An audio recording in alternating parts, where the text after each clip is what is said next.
DT news live 24 ખબર તમે ચાહો।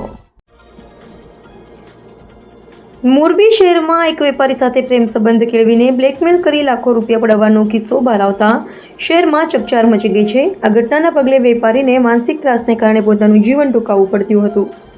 આ કેસમાં સંડોવાયેલા મહિલા સહિત 2 શખ્સોની મોરબી પોલીસે ઝડપી ધરપકડ કરી છે। મોરબી ડીવાયએસપી શ્રી ઝાલા દ્વારા મામલે પ્રેસ કોન્ફરન્સ યોજાઈ હતી, જેમાં સમગ્ર કેસની વિગતવાર માહિતી આપવામાં આવી હતી। રિપોર્ટર મયુર બાબરિયા, મોરબી।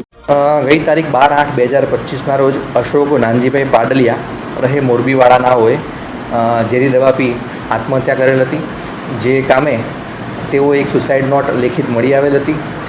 જે સુસાઇડ નોટમાં આ જે અશોકભાઈ છે તેમના સિરામિક ઇન્ડસ્ટ્રીઝના ભાગીદારોએ તેમના ભાગીદારીના ધંધાના દેણા પેટે રૂપિયા 4,30,00,000 રૂપિયાનો હિસાબ નહીં આપી અને આ રૂપિયા મરણજનાને નહીં ચૂકવી તેમને માનસિક ત્રાસ આપેલો હોય। તેમજ હાલમાં જે 2 આરોપીઓ પકડવામાં આવેલ છે તે 2 આરોપીઓ પૈકી એક સ્ત્રી આરોપી છે તથા એક અન્ય આરોપી અર્ચિત સન ઓફ નીતિનભાઈ નટવરલાલ મહેતા।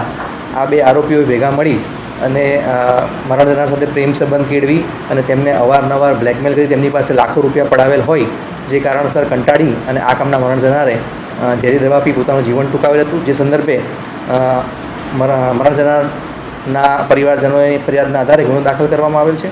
જે કામે હાલમાં અર્ચિતભાઈ તથા એક સ્ત્રી આરોપીને અટક કરી તેમના રિમાન્ડ મેળવી ધોરણસરની કાર્યવાહી હાથ ધરવામાં આવેલ છે।